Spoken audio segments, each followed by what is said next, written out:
नमस्कार, मैं Vijay, capacity building trainer Shri Aurobindo society की ओर से आप सभी का स्वागत करता हूं। आज के ज्ञान में हम शिक्षा में शून्य निवेश नवाचार कार्यक्रम ZII के अंतर्गत संकलित एक बहुत ही रोचक अभिनव शिक्षण पर आधारित नवाचार के बारे में विस्तार से बात करेंगे।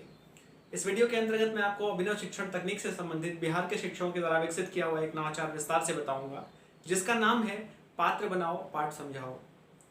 छात्रों को पढ़ाई बोझिल ना लगे, इसके लिए शिक्षक अपने अपने स्तर पर विभिन्न प्रयास करते हैं, अपनी कक्षाओं को रोचक बनाने का प्रयास करते हैं। इस गतिविधि के अंतर्गत बच्चों को रोल प्ले के माध्यम से शिक्षा देने का प्रयास किया जाता है। शिक्षक किसी भी घटनाक्रम को बच्चों को अभिनय के माध्यम से सिखाने का प्रयास करते हैं। इसमें बच्चे स्वयं पात्र का अभिनय कर कर चीज़ों को सीखते हैं और पात्र से जुड़ी हुई सभी घटनाओं सभी जानकारियों को बड़ी आसानी से याद कर लेते हैं। इस गतिविधि में विशेष रूप से हम बच्चों को प्राकृतिक घटनाओं और प्राकृतिक आपदाओं का ज्ञान देते हैं और साथ ही साथ उन आपदाओं की स्थितियों में बचने के लिए भी ज्ञान देते हैं। इस गतिविधि का उपयोग माध्यमिक कक्षाओं से लेकर उच्च कक्षाओं के लिए बहुत उपयोगी होता है। इस गतिविधि में विषय के आधार पर अलग अलग संसाधनों की आवश्यकता होती है। इस गतिविधि में शिक्षक सबसे पहले उस घटनाक्रम के बारे में सभी जानकारी बच्चों को देते हैं। उसके बाद हम दो अलग अलग प्रकार से इस गतिविधि को क्रियान्वित कर सकते हैं। पहला प्रकार होता है जब पाठ्यक्रम की चीज़ें बच्चों को पढ़ानी हो, सिखानी हो, तो उस गतिविधि में हम सबसे पहले पाठ्यक्रम की सारी चीज़ें शिक्षकों को बच्चों को बताते हैं। उसके बाद शिक्षक बच्चों को उनके जो पात्र हैं उनके बारे में परिचित कराते हैं। फिर बच्चे अपना अपना पात्र का अभिनय करते हैं और अपने पात्र से जुड़ी हुई सारी जानकारियों को बड़ी आसानी से सीख जाते हैं। अन्य बच्चे जो इस अभिनय को देख रहे होते हैं उन्हें भी बड़ी आसानी से समझ में आ जाता है, क्योंकि हमारा दिमाग पिक्टोग्राफिकल होता है, दृश्यों को बहुत जल्दी याद कर लेता है।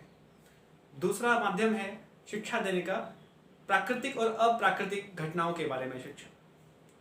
जो प्राकृतिक और अप्राकृतिक घटनाएं होती हैं, तमाम आपदाएं भी आती हैं, उनके बारे में बच्चों को हम अभिनय के माध्यम से शिक्षा दे सकते हैं। जैसे बाढ़ का समय हो सकता है, भूकंप का समय हो सकता है, अतिवृष्टि है, ओलावृष्टि है, तमाम सारी बातें हैं। अप्राकृतिक में आग लगने की संभावनाएं हो सकती हैं। तो जैसे भूकंप का समय है तो बच्चों को हम अभिनय करके सिखाते हैं कि अगर भूकंप है तो सबसे पहले बैठो, झुको और ढको। अगर आग लग गई है तो रुको, लेटो और लुढ़को। इसी प्रकार से बच्चों को हम सिखाते हैं। इसी प्रकार से यातायात के नियमों के बारे में बच्चों को हम अभिनय के माध्यम से ज्ञान देते हैं। एक कक्षा में चाक की सहायता से जेब्रा क्रॉसिंग बना देते हैं और बच्चों को उसमें अभिनय करने के लिए कहते हैं और सिखाते हैं। साथ ही साथ वहीं पर किसी बच्चे के हाथ में हम हरे और लाल और पीले रंग के कागज़ देकर हरी झंडी, लाल झंडी और पीली झंडी के बारे में सिखाते हैं कि कहाँ रुकना है, कहाँ चलना है, कहाँ पर सावधान हो जाना है। तो इस प्रकार से हम विभिन्न तरीकों को, विभिन्न क्रियाकलापों को गतिविधि के माध्यम से, अभिनय के माध्यम से बच्चों को शिक्षित करते हैं। आशा करते हैं यह नवाचार आपको पसंद आया होगा। आपसे निवेदन है कि इस नवाचार का प्रयोग अपने विद्यालय में अवश्य करें।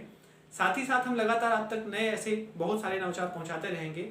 हमसे जुड़े रहने के लिए हमारे YouTube चैनल ZII को सब्सक्राइब करें, इस वीडियो को लाइक करें और अपने मित्रों में शेयर करें। अगर यह वीडियो आप फेसबुक पर देख रहे हैं तो हमारे फेसबुक पेज ZII को जरूर लाइक करें। वीडियो में बने रहने के लिए धन्यवाद।